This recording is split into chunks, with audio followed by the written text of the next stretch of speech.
ሰላም ጤና ይስጥልኝ አድማጭ ተመልካቾቻችን፣ ይህ ቁም ነገራም የተሰኘው የዩቲዩብ ዝግጅታችን ነው።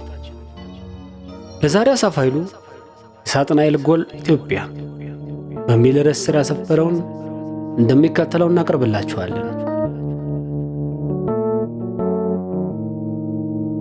ሰሞኑን በተለያዩ አጋጣሚዎች ይሄ መጽሐፍ በጣም ጨቀጨቀኝ። ማለቴ ደግሞ ደጋግሞ ትውስ አለኝ። ግን ይሄ መጽሐፍ ወጥ ስራ ነው ወይስ ትርጉም? በየመሃሉ ትርጉም መሆኑን የሚያመላክቱ አረፍተ ነገሮች አሉ። ትርጉም ከሆነ ግን በሽፋኑ ገጾች በግልጽ ለምን አልሰፈረም? ማንስ ነው ኦሪጂናል ደራሲው ወይስ ትርጉሙ አይደለም? አጠቃላይ ሐሳቡ ተረት ተረት የሚመስልና በእኛ በኢትዮጵያውያን ላይ ባደረብን የተሳዳጅነት ስነ ልቦና ላይ ተመስርቶ ታስቦበት የተጻፈ መጽሐፍ ይመስልም እና በተለይ የሆነን አንድ ሃይማኖት መሪ ዋና የሳጥናኤል አለቃ በማድረግ የተወሰነ የማጥላላት ዝንባሌ ቢታይበትም መጽሐፉ የሚያነሳቸውና እውነት የሆኑ ወይም የሚመስሉ ትንቢት የሚመስሉና ቀድሞም ሆነ አሁንም በአገራችን እየተፈጸሙ ያሉ ተቆጥረው የማያልቁ ብዙ አስገራሚ ፍረ ነገሮችንም የያዘ መጽሐፍ ነው። ስንቶቻችሁ ይህን መጽሐፍ አግኝታችሁ ታንበባችሁት ይሆን? እውነትነትስ አለው ብላችሁ ታምናላችሁ? እውነት ኢትዮጵያችን በዚህን ያህል ደረጃ የዓለም ኃያላን ሁሉ ቀልብና ፍራቻ ያረፈባት አገር ናት?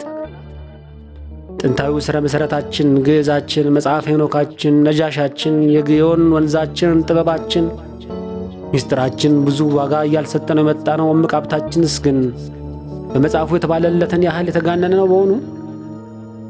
እኛ የዘመኑ ኢትዮጵያውያንስ አገራችንን ለመበታተን ተግተን እየሠራን ያለን ለሆዳችንና ለጥቅም የተገዛን ለምነን ለባርነት ራሳችንን የምንጥፍ ራሳችንንና የራሳችን የሆነውን ነገር ሁሉ ንቀን ተናንቀን ቆዳው ከነጣ ፈረንጅ ወይም ሌላ ከውጭ የመጣልን ነገር ሁሉ አሜን ብለን የምንቀበልና የምናመልክ ሕዝቦች ነን።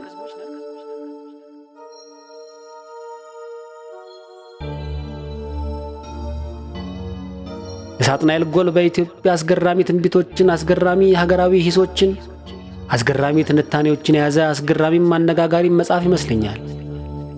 ደራሲውን አለማድረግ ንፉግነት ይመስለኛል። በእርግጥ በሥነ ጽሑፍ ዘዬ በተለመደ መንገድ፣ ነገር ግን ምናልባትም ትንሽ ከተለመደው በተጋነነ መንገድ የተጻፈ መጽሐፍ ይመስላል። ይህን መጽሐፍ ያነበበ ኢትዮጵያዊ ስለዚህ ጥርስ የገባች ሀገር እያሰበ ከፍተኛ ፓራኖያ ውስጥ መውደቅ የሚቀርለት አይመስለኝም።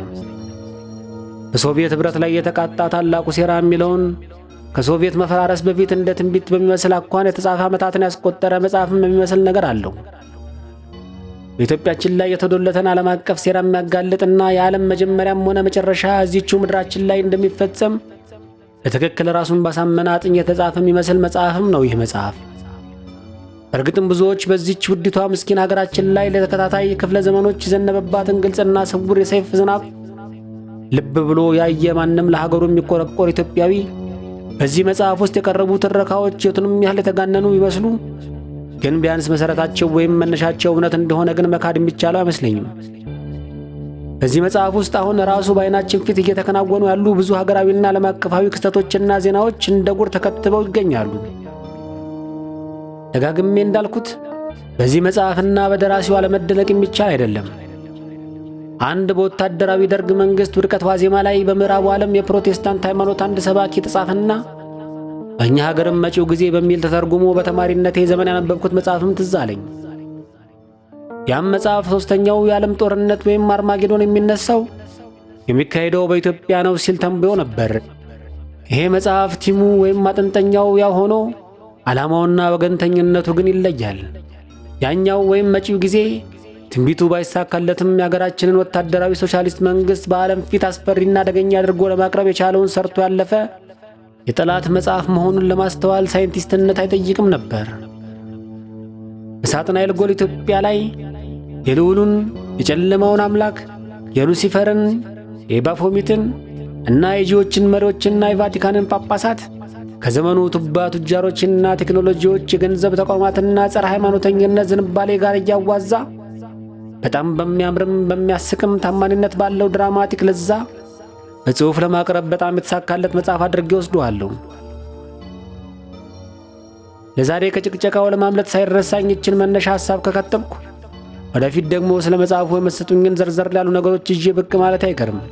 ኢንሻአላህ የነገ ሰው ይበለንና ለማንኛውም ስለ መጽሐፉ ሐሳብ አላችሁ ወዲህ በሉኝ እስቲ። ያነበበ ላላነበበ፣ የሰማ ላልሰማ፣ የታዘበ ላልታዘበ ከመጽሐፉ የመሰጠውን የጣመውን ያልጣመውንም እስቲ ሐሳብ ያለው ጣል ጣል ያደርግብን ከምስጋና ጋር። ሰናይ ቀን። ፈጣሪ ሀገራችንን ትውልዳችንን ይባርክ። አሳፍ ኃይሉ